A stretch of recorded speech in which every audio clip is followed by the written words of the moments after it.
Have you ever looked at the back of your smartphone before and wondered, why can't they just put a nice lens right there and a big sensor and make this more like a real camera? Wouldn't that be neat?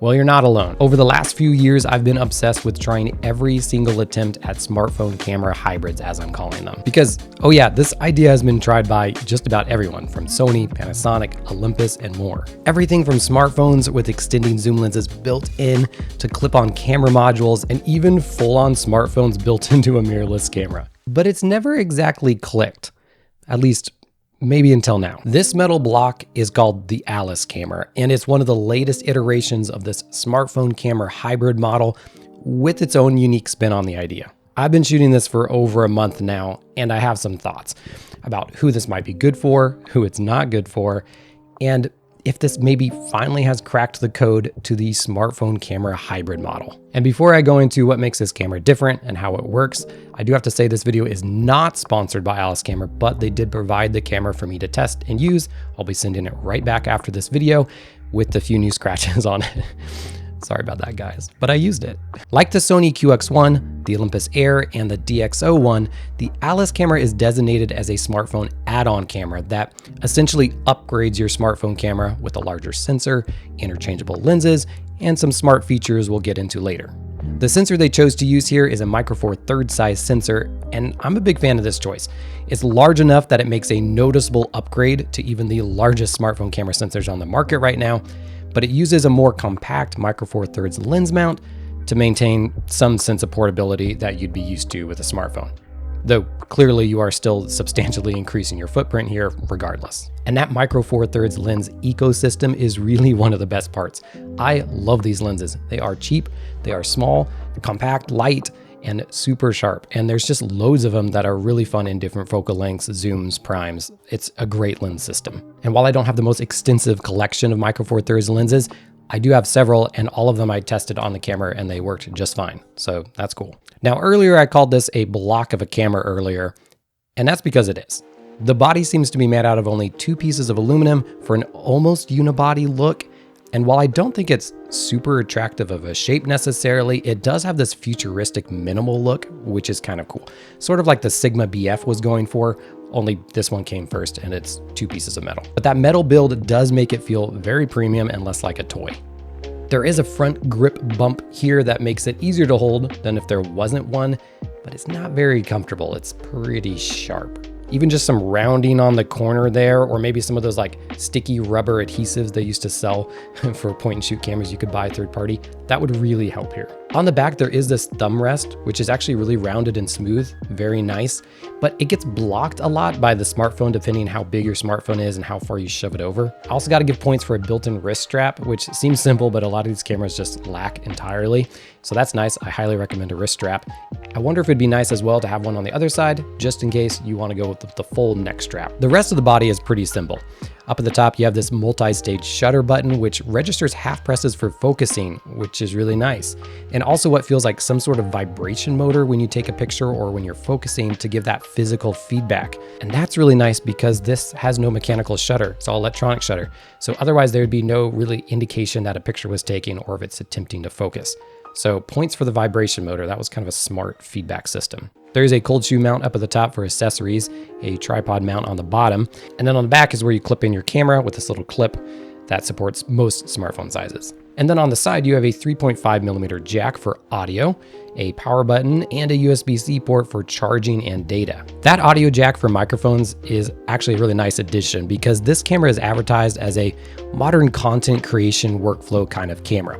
And a natural upgrade for someone used to the smartphone workflow that just wants better image quality and the opportunity to use other lenses. And as you'll see in a minute when I actually start using it, there's some ways where this camera absolutely lives up to that claim as a content creation camera, and some ways where maybe it doesn't. Interestingly, there is 64 gigabytes of internal storage built into the camera, but there is no SD card slot on the camera. When you take a photo, The photo is almost instantly transferred to your smartphone via Wi-Fi and also recorded internally onto the camera, which you can then later transfer the photos off this USB by plugging it directly into your computer. But that main way of taking the photos and then instantly transferring them to your phone is kind of the workflow most people would probably be using this camera for, so they can instantly share or instantly edit their photo and then share just directly from their phone and just skip their computer altogether. So that all works fine when it works and is very convenient, like what smartphone users are used to. But what about data redundancy and potential failure? Well, I tested plugging in an SSD or SD card into the camera, into the USB-C port, but nothing I could do could make it right to these drives. And that seems like actually something that a potential software upgrade could do, to have another way to store the data. Either that or a future model that just also has a micro SD card slot. I love internal drives too for the convenience, but Hasselblad does this really well with their camera that has a terabyte of internal storage, but also a CF Express card slot. But that's not even my biggest concern for future usability of this camera. So let's dive into actually using the camera and we'll talk about that. To use the camera, you have to download an app to your smartphone, make an account, which seems unnecessary, and connect to the camera via a Wi-Fi connection. And this gives you access to live view, the controls, settings, and the transfer of the photos to your smartphone. I'll dive into this interface in a minute because it's actually really interesting. But it's important to note that at least at the time of this video, this camera does not operate by itself without the smartphone. It can turn on, but you can't take any photos. You press the shutter button and no photo is taken. This is different than, say, the Sony QX1, the Olympus Air, or DxO1, which could take photos completely by themselves, albeit with limited or no controls. And for the normal use of the camera as advertised, this is obviously fine. People are going to want to use their smartphone and want to have a screen. But as someone who looks at a lot of older digital cameras, this is kind of concerning because inevitably there will be a point where there's no app support or something. You're using an older smartphone, something happens and you can't use the app. And in that case, you have basically a brick of the camera, unless they can do something here, and I think they could, where it allows you to at least take a photo, even if on just full auto, and then transfer the photos off of the camera directly to your computer. At least to me, if I was purchasing one, that would make me feel more confident and comfortable knowing that this would work well into the future. And actually, this would be especially cool with this camera because unlike some of those other cameras, there is a lot of hardware built into this camera itself, not just like the camera components, but some other cool things as well. So it runs on a mobile Snapdragon processor, so there's a lot of power in here. And then unlike any other camera that I'm aware of, it might be the first, it has a Google TPU chip, which is basically a special chip that assists with those kind of machine learning type tasks. In the photography world, this could be things like image enhancement, but it could also be some really practical things like subject detection autofocus, which they just added actually in a recent update, and increasing the accuracy and speed of that on the machine itself. And this is a little bit of a side tangent, but just as a tinkerer, this would make a really sweet platform for tinkerers. If there was like an SDK and you could just use it off your computer and kind of add some programs and stuff and modify it.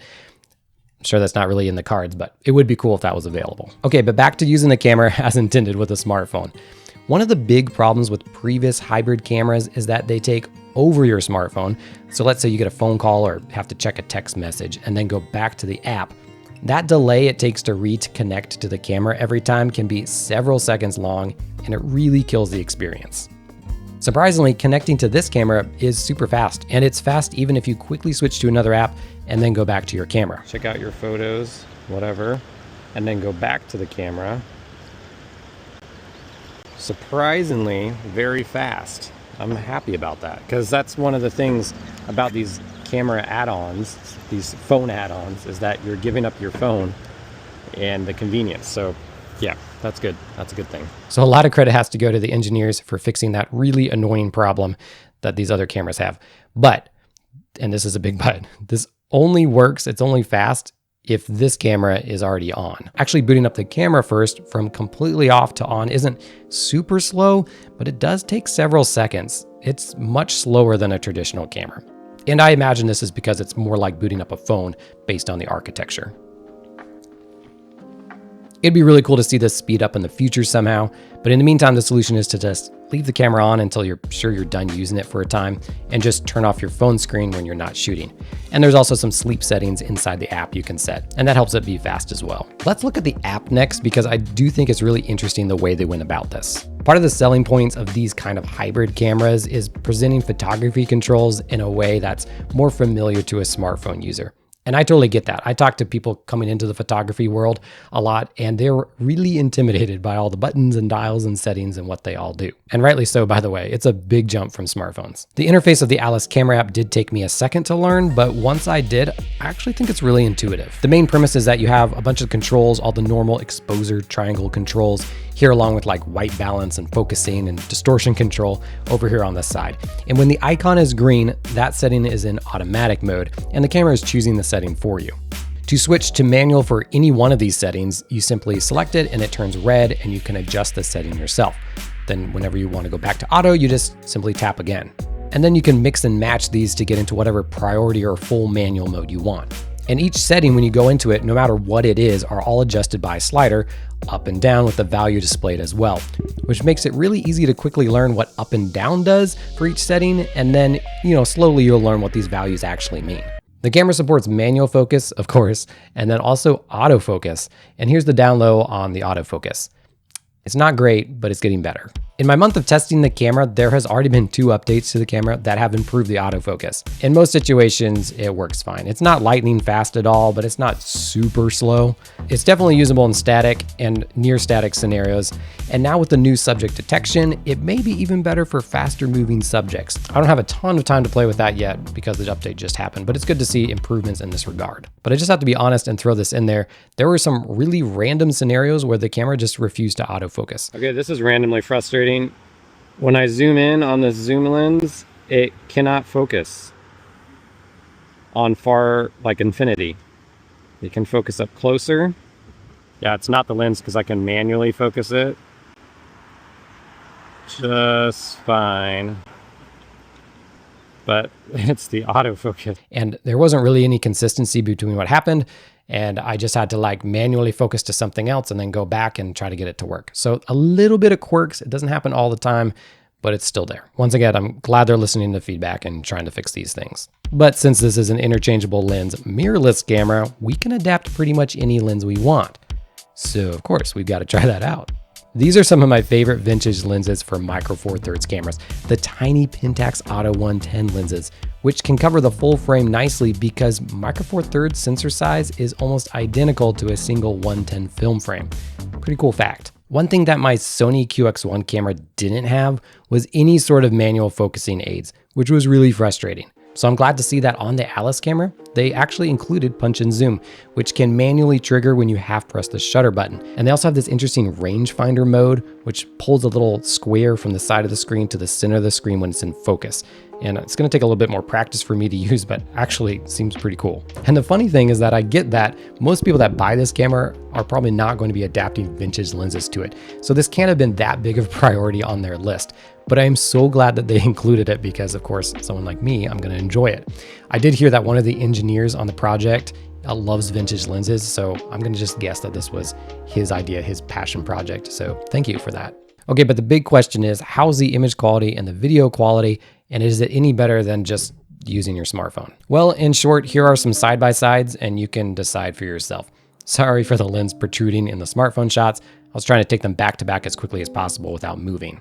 Regardless of like the subjective stuff of how you like images rendered, here are my 2 main thoughts that I think are not subjective, they're objective. The first is that there is a major advantage here for image quality in the increased sensor size and the fact that you can change lenses.